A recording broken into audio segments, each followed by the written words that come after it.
नमस्कार, मैं आपका मित्र सर्वमित्र। मसला बड़ा है, ध्यान से सुनिएगा। मसला आपसे हम सबसे जुड़ा हुआ है। हम सब टैक्स देते हैं, मोटा टैक्स देते हैं सरकार को। कोई भी चीज़ आप खरीदते हैं तो टैक्स देते हैं ना। ये रोड टैक्स भी हम देते हैं जब कोई साधन खरीदते हैं तब। लेकिन जब बरसात होती है, पानी भर जाता है रोड के ऊपर, अंडरपास में, अगर उस पानी में किसी की जान चली जाती है तो फिर जिम्मेदार कौन है? किसकी जिम्मेदारी है? किस पर मामला दर्ज होना चाहिए? आज मसला वो है। दरअसल आपको पता है, पिछले 2 दिन से बरसात हो रही है हरियाणा में और सभी स्टेट्स में कई जगह।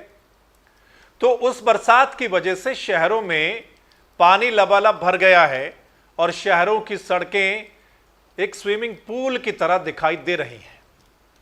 गुरुग्राम में अंडरपास में पानी भर जाने की वजह से एक शख्स की जान चली जाती है। आप तस्वीरें देखिएगा, कितना पानी भरा हुआ है और कितनी मुश्किल से उसमें से डेड बॉडी निकाली जाती है। बताया जा रहा है कि रिक्शा चालक था, इसकी जान चली जाती है। ये जो जान गई है, इसका जिम्मेदार कौन है? किस पर मामला दर्ज होना चाहिए? आपको नहीं लगता कि इसके जिम्मेदार सरकार है, प्रशासन है, कि ये जो पानी भर गया? गुरुग्राम में ये कोई एक जगह नहीं है, बहुत सारी जगह हैं। और गुरुग्राम वो शहर जो सबसे ज्यादा मुनाफा देता है सरकार को, सबसे ज्यादा रेवेन्यू देता है, वहां पर हर साल यही हाल होता है जब थोड़ी सी भी बरसात हो जाती है।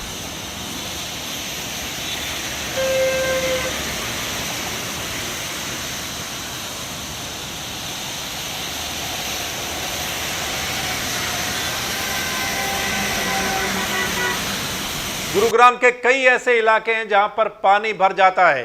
कई वीआईपी इलाके भी हैं जहां पर पानी भर जाता है।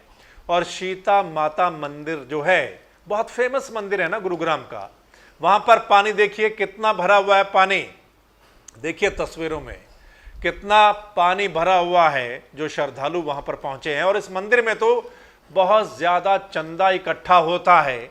उस चंदे का क्या होता है? वो चंदा कहां जाता है? ये भी एक बड़ा सवाल है।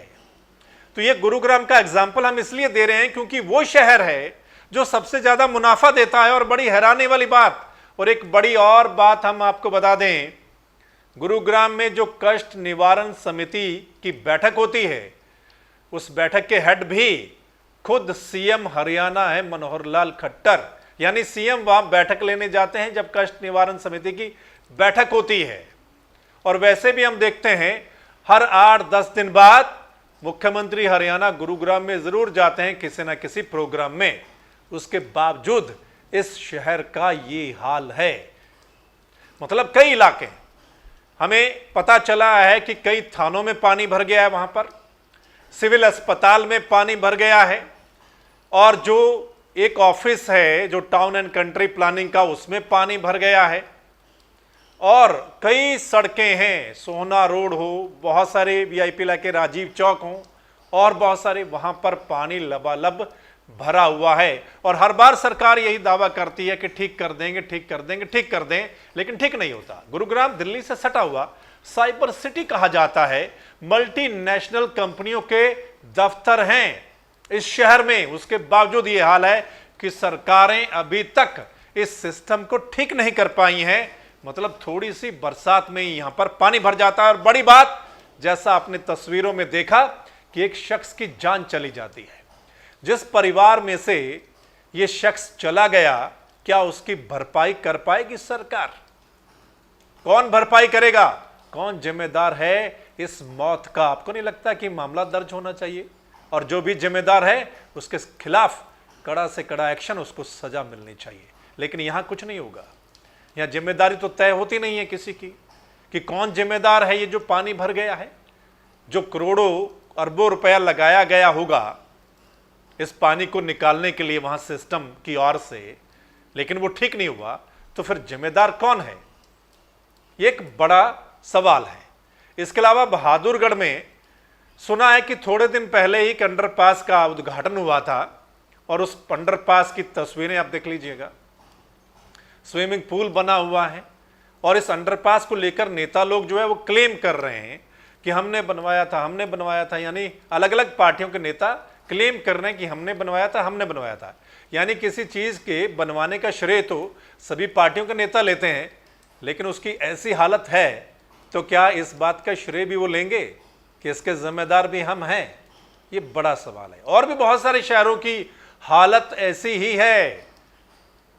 आपको पता है, बेहतर पता है कि थोड़ी सी बरसात में ही क्या हाल हो जाता है। हमारा जो सीवर सिस्टम है वो तकरीबन हर शहर में फेल है। सरकार दावे करती है, लेकिन इस सिस्टम को अभी तक नहीं सुधारा जा सका है।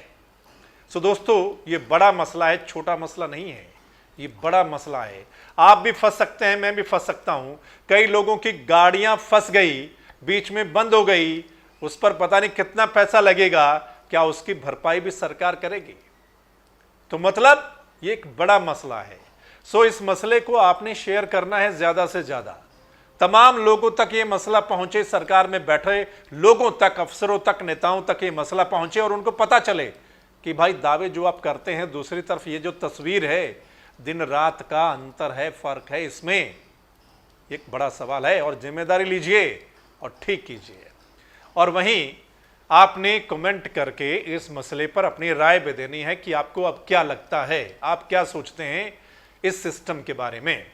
और अगर आप चाहते हैं कि ऐसे ही मसले हम उठाते रहें या ऐसे ही मसले आप तक पहुंचे, तो फिर द मसला के इस चैनल को YouTube और Facebook पर सब्सक्राइब, फॉलो करना ना भूलिएगा, ठीक है, ताकि जो हमारी अगली वीडियो होगी, अगला मसला होगा, वो आप सब तक उसी समय पहुंच जाए। धन्यवाद, नमस्कार, आदाब, सत श्री अकाल, राम राम।